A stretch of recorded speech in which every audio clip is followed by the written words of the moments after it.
ఇక varicose veins నుండి విముక్తి పొందండి. ఎవిస్ వాస్కులర్ సెంటర్ ఇప్పుడు మన KPHPలో గ్రాండ్ ఓపెనింగ్ ఏప్రిల్ 4వ తేదీన. నమస్తే, నేను Keshav. Welcome to Suman TV.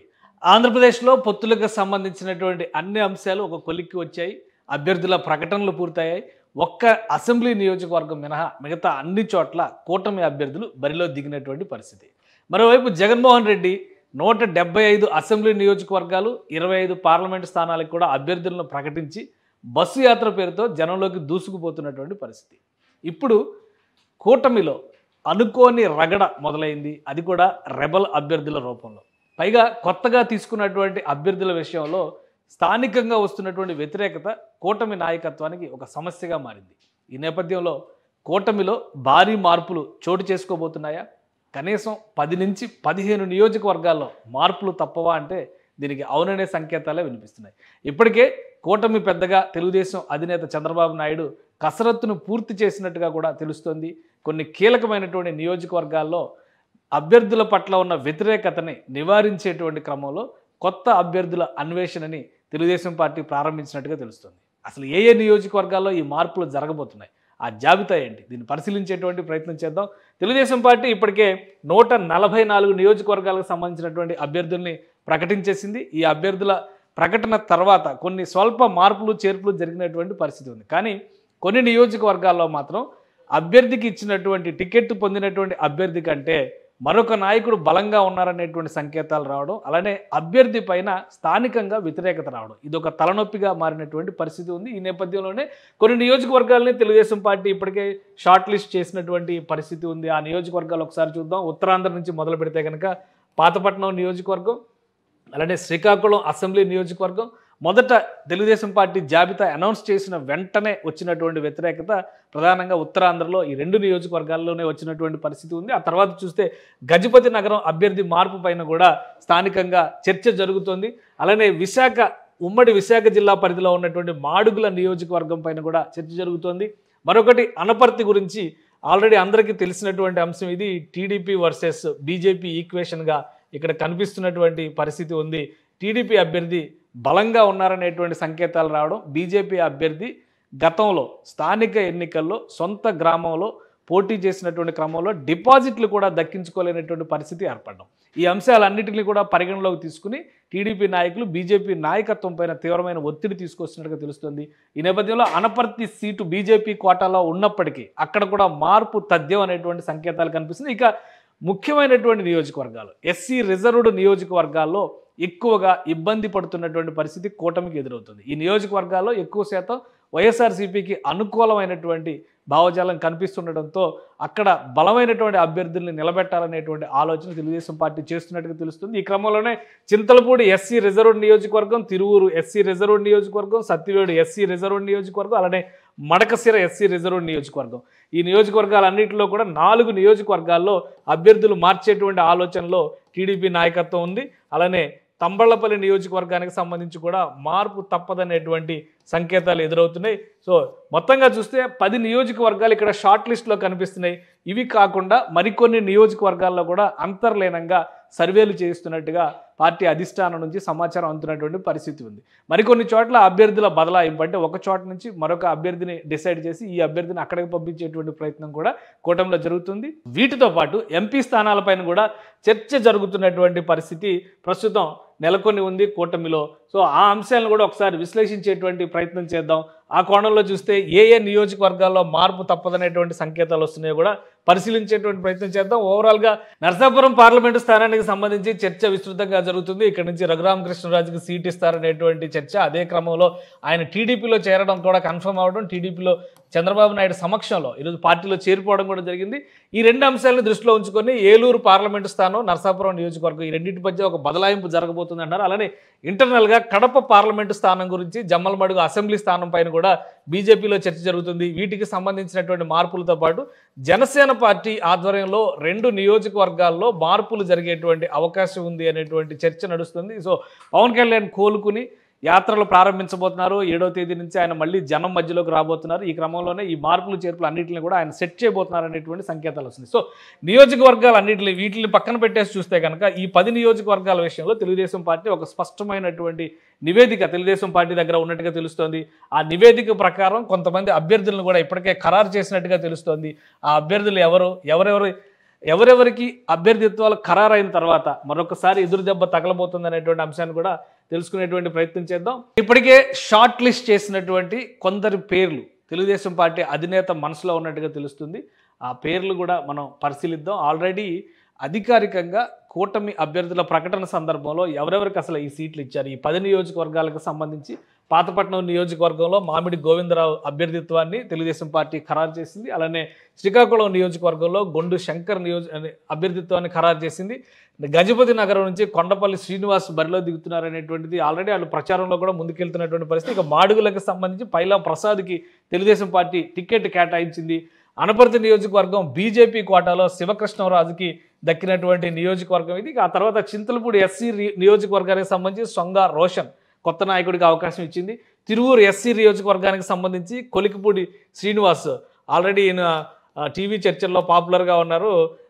Andhra Pradesh పరిరక్షణ సమితి పేరుతో ఉద్యమాలు చేసినటువంటి వ్యక్తి, ఆయనకు ఆ సీటు కేటాయించారు. ఇక సత్యవేడు ఎస్సీ రిజర్వ్డ్ నియోజకవర్గానికి సంబంధించి కోనేటి ఆదిమూలం వైసీపీ ఎమ్మెల్యే పార్టీ మారినటువంటి క్రమంలో ఈ సీటు ఆయనకి డిసైడ్ చేశారు. సో ఇంకా తంబళ్లపల్లి నియోజకవర్గాన్ని చూస్తే జయచంద్రారెడ్డికి టికెట్ కేటాయించారు. మడకశిర ఎస్సీ రిజర్వ్డ్ నియోజకవర్గంలో సునీల్ కుమార్కి తెలుగుదేశం పార్టీ టికెట్ కేటాయించింది.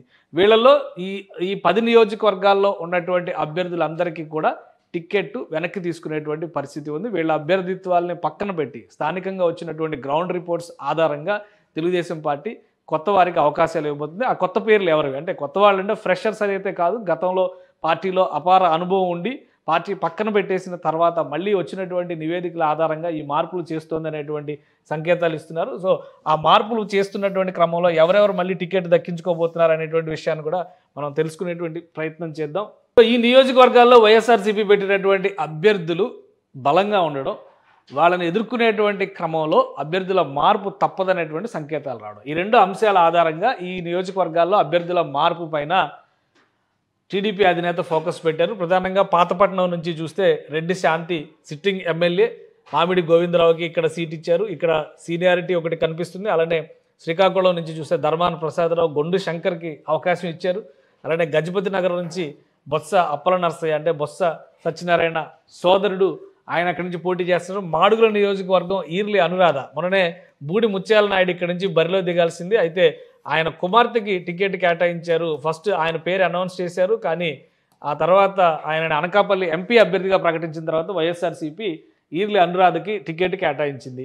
సో అనపర్తిలో చూస్తే కనుక doctor Suryanarayana Reddy sitting MLA, Chintalapudi SC Kambam Vijayaraju అక్కడి నుంచి ఆయన పోటీ చేస్తున్నారు సిట్టింగ్ ఎమ్మెల్యే. తిరువూరు నుంచి చూస్తే నల్లగట్ల స్వామిదాసు టీడీపీ నుంచి కేసినేని నానితో కలిసి వైసీపీలోకి వెళ్ళినటువంటి నాయకుడు. అలానే సత్యవేడు ఎస్సీ నియోజకవర్గంలో నోకతోటి రాజేష్ కొత్తగా ఇచ్చినటువంటి టికెట్ పొందినటువంటి వ్యక్తి. అలానే తంబళపల్లి నుంచి చూస్తే కనుక పెద్దిరెడ్డి ద్వారకానాథ్ రెడ్డి పెద్దిరెడ్డి ఫ్యామిలీకి సంబంధించినటువంటి వ్యక్తి. ఇక మడకశిర ఎస్సీ నియోజకవర్గంలో చూస్తే ఈర లక్కప్ప పోటీ చేస్తున్నారు. ఇక్కడ నుంచి తెలుగుదేశం అభ్యర్థిగా సునీల్ కుమార్ ఉన్నారు. సో ఈ ప్రత్యర్థుల బలాబలాలను దృష్టిలో ఉంచుకొని మొదట ఉన్నటువంటి ముగ్గురు కూడా బలమైనటువంటి నాయకులు, అలానే సిట్టింగ్ స్థానాలు ఉన్నటువంటి నాయకులు ఉన్న నేపథ్యంలో ఇక్కడ క్షేత్రస్థాయిలో వస్తున్నటువంటి అభ్యంతరాలను దృష్టిలో పెట్టుకొని ఈ స్థానాల్లో తెలుగుదేశం పార్టీ తన అభ్యర్థుల్ని మార్చడానికి ప్రణాళికను సిద్ధం చేసుకున్నట్టుగా తెలుస్తుంది. సో ఎవరితో రీప్లేస్ చేస్తున్నారు ఈ అంశాన్ని ఒకసారి మనం పరిశీలించేటువంటి ప్రయత్నం చేద్దాం.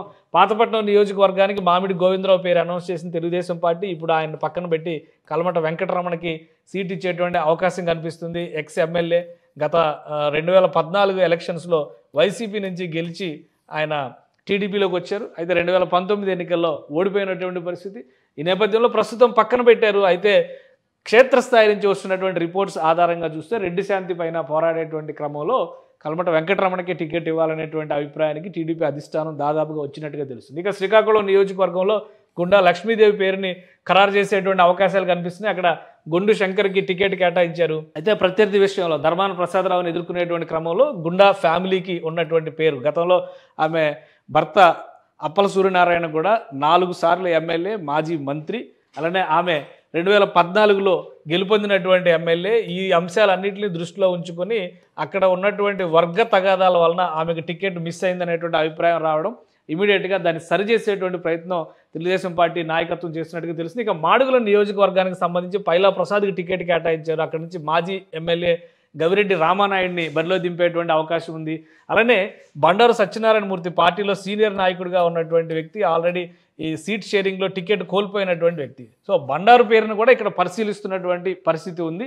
ఇద్దరిలో ఎవరో ఒకరికి మాడుగుల సీటు ఎక్స్చేంజ్ అయ్యేటువంటి అవకాశం ఉంది. పైలా ప్రసాద్ని మాత్రం ఆయన ఒక ఎన్ఆర్ఐ వచ్చినందువల్ల క్షేత్రస్థాయిలో ఆయనకి సరైనటువంటి గుర్తింపు లేదు. కేవలం పార్టీ గుర్తుపైన గెలవాల్సినటువంటి పరిస్థితి తప్పితే అభ్యర్థి బలం తక్కువ ఉందనేటువంటి ఫీడ్బ్యాక్ వచ్చినటువంటి నేపథ్యంలో ఆయన మార్చాలని భావిస్తున్నట్టుగా తెలుస్తుంది. ఇక మడకశిర ఎస్సీ నియోజకవర్గానికి సంబంధించి సునీల్ కుమార్ స్థానంలో ప్రస్తుతం స్టేట్ ఎస్సీ సెల్ ప్రెసిడెంట్గా ఉన్నటువంటి ఎంఎస్ రాజుకి అవకాశం ఇవ్వాలని టీడీపీ అధినాయకత్వం డిసైడ్ చేసినట్టుగా తెలుస్తుంది. ఆల్రెడీ ఇన్ని బాపట్ల ఎంపీగా బరిలో నిలుపుతారనేటువంటి ఆలోచన చేశారు. కానీ అక్కడి నుంచి సాధ్యం కాని పక్షంలో అక్కడ కృష్ణప్రసాద్కి అవకాశం ఇచ్చారు, మాజీ ఐపీఎస్ అధికారి. ఈ నేపథ్యంలో ఎంఎస్ రాజుని మడకశిర నుంచి బరిలో నిలపాలని టీడీపీ అధిష్టానం భావిస్తున్నట్టుగా తెలుస్తుంది. ఇక మరొక మార్పు చింతలపూడి ఎస్సీ నియోజకవర్గానికి సంబంధించి సొంగా రోషన్ని పక్కన పెట్టి కేఎస్ జవహర్ మాజీ మంత్రి, గత 4 ఏళ్లుగా తెలుగుదేశం పార్టీలో పోరాటాలు చేసినటువంటి నాయకుడు. సో మళ్ళీ ఆయనకే అవకాశం ఇవ్వాలనేటువంటి ఆలోచన అధిష్టానం చేస్తున్నట్టుగా తెలుస్తుంది. ఇక తిరువూరు ఎస్సీ నియోజకవర్గానికి సంబంధించి కొలికిపూడి శ్రీనివాస్ను కూడా పక్కన పెట్టేసేటువంటి అవకాశాలు పుష్కలంగా ఉన్నాయి. ఎమ్మెల్యే ప్రస్తుతం వైసీపీ ఎమ్మెల్యే, పార్టీ మారి ఆయన టీడీపీలో చేరినటువంటి పరిస్థితి. రక్షణ నిధికి అవకాశం ఇవ్వాలనేటువంటి నిర్ణయం దాదాపుగా తీసుకున్నట్టుగా తెలుస్తుంది. ఇది ఓవరాల్గా ఈ 6 నియోజకవర్గాలపైన ఒక స్పష్టత వచ్చేసింది టీడీపీ అధిష్టానానికి. ఇప్పటికే ఈ 6 చోట్ల కూడా అభ్యర్థుల్ని మార్చడం ఖరారైనట్టుగానే మనం చూడాల్సి ఉంటుంది. ఇక గజపతి నగరం విషయంలో కొన్ని ఆప్షన్స్ని చూస్తున్నారు, ఆ పేర్లపైన కూడా కొంత వర్కౌట్ చేస్తున్నారు. అలాగే సత్తివేడు ఎస్సీ నియోజకవర్గానికి సంబంధించి కోనేటి ఆదిమూలం అభ్యర్థిత్వం పైన తీవ్రమైన వ్యతిరేకత వస్తుంది. అక్కడ సిట్టింగ్ ఎమ్మెల్యే ఆయన వైసీపీ నుంచి టీడీపీలోకి వచ్చారు. అక్కడ ఆయన బరిలో నిలిస్తే కనుక కూటమి గెలిచే అవకాశం లేదనేటువంటి సంకేతాలు చాలా స్పష్టంగా కనిపిస్తుంది. ఇక్కడ ఈక్వేషన్స్ ఇవి. అలానే ఇంకొక అంశాన్ని మనం చూడాల్సింది ఏంటంటే అనపర్తి నియోజకవర్గానికి సంబంధించి శివకృష్ణరాజుని బదలాయించాల్సినటువంటి పరిస్థితి చాలా క్లియర్గా కనిపిస్తుందని బీజేపీ అధిష్టానం కూడా ఒక కన్క్లూజన్కి వచ్చినట్టుగా తెలుస్తుంది. రాష్ట్ర పార్టీ ఇచ్చినటువంటి నివేదిక ప్రకారం చూస్తే కనుక ఆయన సొంత ఊళ్ళో పోటీ చేసి డిపాజిట్లు కూడా దక్కించుకోలేనటువంటి స్థితిలో ఉన్నారు. కాబట్టి అనపర్తిలో గెలవడం అసాధ్యం అనేటువంటి అభిప్రాయం వ్యక్తం చేస్తారు. అలానే పురంధేశ్వరి ఇప్పటికే అనపర్తిలో ఉన్నటువంటి టీడీపీ నాయకుడు నల్లమిల్లి రామకృష్ణారెడ్డితో సంప్రదింపులు జరిపారు, బీజేపీలో జాయిన్ అవ్వమని ఆహ్వానించారు. అయితే ఆయన టీడీపీతోనే కలిసి ముందుకు వెళ్ళేటువంటి అవకాశం ఉందనేటువంటి విషయాన్ని తేల్చి చెప్పారు. లేదంటే రెబల్గా బరిలో దిగుతారని చెప్పినటువంటి నేపథ్యంలో ఆ సీటు వదిలేసుకోవాలని బీజేపీ ఆలోచిస్తున్నట్టుగా తెలుస్తుంది. ఒకవేళ ఈ సీటు వదిలేస్తే కనుక తంబళ్లపల్లి నియోజకవర్గాన్ని బీజేపీ కోటాలో తీసుకోవాలని భావిస్తున్నటువంటి పరిస్థితి ఉంది. ఎందుకంటే తంబళ్లపల్లి నియోజకవర్గం రాజంపేట పార్లమెంటరీ స్థానం పరిధిలో వస్తుంది. సో అక్కడి నుంచి బీజేపీ లోక్సభ అభ్యర్థిగా మాజీ సీఎం కిరణ్ కుమార్ రెడ్డి బరిలో దిగి ఉన్నటువంటి నేపథ్యంలో ఆ నియోజకవర్గ పరిధిలో ఒక అసెంబ్లీ స్థానంలో బీజేపీ బరిలో నిలవాల్సినటువంటి ఆవశ్యకత ఉంది అనేటువంటి అభిప్రాయాన్ని కిరణ్ కుమార్ రెడ్డి ఇప్పటికే వ్యక్తపరిచారు. రాజంపేట సీటును ఆయన ఆశించినటువంటి పరిస్థితి ఉంది. అక్కడ సీటు దక్కనటువంటి నేపథ్యంలో తంబళ్లపల్లిని ఎక్స్చేంజ్ ఆఫర్లో అనపర్తి వర్సెస్ తంబళ్లపల్లి ఎక్స్చేంజ్ ఆఫర్లో తీసుకోవాలని భావిస్తున్నట్టుగా తెలుస్తుంది. ఒకవేళ ఈ మార్పు కూడా జరిగితే, ఇది కూడా ఖరారైతే మిగతా 3 నియోజకవర్గాలతో పాటు మరొక 4 నియోజకవర్గాలపైన ఇప్పటికే తెలుగుదేశం పార్టీ కసరత్తు ప్రారంభించినట్టుగా తెలుస్తుంది. క్షేత్రస్థాయి నివేదికలు వచ్చిన తర్వాత మొత్తంగా ఒక 15 స్థానాల్లో అభ్యర్థుల మార్పు సంకేతాలు స్పష్టంగా కనిపిస్తున్నాయి. సో ఒక పెద్ద గేమ్ చేంజ్ కింద దీన్ని మనం చూడాల్సి ఉంటుంది. కూటమిగా అభ్యర్థుల ప్రకటన విషయంలో కొంత జాప్యం జరిగినప్పటికీ కూడా అభ్యర్థులను ప్రకటించిన తర్వాత క్షేత్రస్థాయిలో వచ్చినటువంటి ఫీడ్బ్యాక్ని దృష్టిలో పెట్టుకోవడం ద్వారా, ప్రత్యర్థుల బలాబలాల్ని అంచనా వేయడం ద్వారా కూటమిలో అభ్యర్థుల మార్పు అనేది ఖరారుగా కనిపిస్తుంది. మొదటి జాబితాగా ఈ మార్పుకు సంబంధించినటువంటి మొదటి జాబితాగా ఈ 10 పేర్లు ప్రకటించడానికి తెలుగుదేశం పార్టీ సమాయత్తం అవుతున్నట్టుగా తెలుస్తుంది. ఈ వారం రోజుల్లో ఈ ప్రక్రియ అంతా కూడా పూర్తవుతుంది. ఆ తర్వాత ఎన్నికల ప్రచారం, మేనిఫెస్టో పైన అధినాయకత్వాలు ఫోకస్ పెట్టేటువంటి అవకాశం ఉంది. కాబట్టి వీలైనంత వేగంగా ఈ ప్రక్రియను పూర్తి చేసేందుకు కూటమి పెద్దలు పావులు కదుపుతున్నట్టుగా తెలుస్తుంది. సుమన్ టీవీలో మీ పర్సనల్ అండ్ బిజినెస్ ప్రమోషన్స్ కోసం కింది నెంబర్కి కాంటాక్ట్ చేయండి.